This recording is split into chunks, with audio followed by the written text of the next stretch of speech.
2024 Lotus Emira is both a first and a last. Naming a road gives it something like a personality, or at least a sense of drama. North Carolina Highway 209, aka the Rattler, needs no help with either. Its two-lane pavement ripples north-south in the mountains near the Tennessee border, traversing just over 36 miles of forest in the process. When it's not shimmying along cliff edges or rappelling into a tight ravine, 209 is shotgunning through narrow valleys dotted with churches and plots of corn. Some sections are so darkened by the tree canopy that shadows are rare on cloudless days, others offer breathtaking skyline views. Not all of those miles are famous. The Rattler's unofficial beginning sits roughly 12 miles north of 209's southern terminus, at the intersection of North Carolina State Route 1334, next to an old gas station and general store. Ride the Rattler, the sign reads. Starts here. Next 24 miles. 290 curves. The sign center holds a drawing of a snake and a grinning skull. At the bottom, in smaller type, are the words Ferguson Supply, the name of the store, and Rattler shirts inside. Some people like their fun roads with drama, a story, and a t-shirt, others just want corners and straights and to get on with it. Because he likes all of the above but also stupid jokes, your narrator simply left that intersection at full rip while making a face like Graham Hill and dreaming up nerdy sports car riffs on movie titles, two-lane t-shirt, Apex through the gift shop, etc.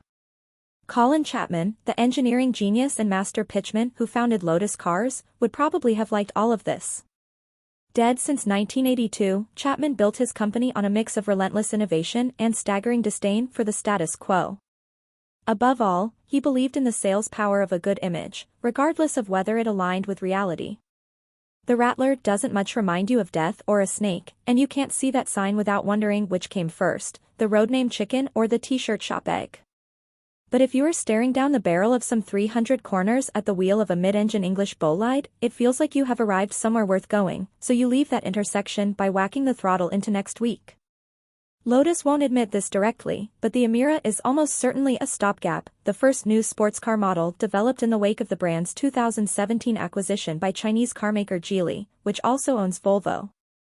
Geely has been pumping money into Lotus for years, investing in this car, yes, but also in everything from a new automated factory to an upcoming line of mass-market EVs. Transliterated from Arabic, Emira means a princess. Fittingly, the Lotus's hardware is a kind of royalty, old of blood and long faded, if a bit shallow in gene pool. The Emira was launched in Europe for 2023 as a replacement for the aging Lotus Evora, a 2+2 sports car first sold in America for 2010. The former's bonded aluminum spaceframe is an update of the latter's, which makes it a kissing cousin to the chassis used in Lotus's smaller Elise, a model sold on our shores from 2005 to 2011 and with a platform rooted in the 1990s.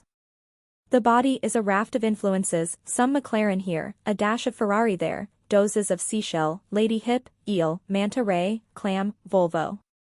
No reasonable person who has been under an Evora will stick their head into an Emira's wheel well and think the two cars are anything but siblings. The Toyota-sourced 400 horsepower 3.5-liter V6 and the 𝑎IZEN 6-speed manual transaxle are essentially Evora carryover pieces. A 360 horsepower turbo 4 paired with an 8-speed dual-clutch automatic, both sourced from Mercedes-Benz, will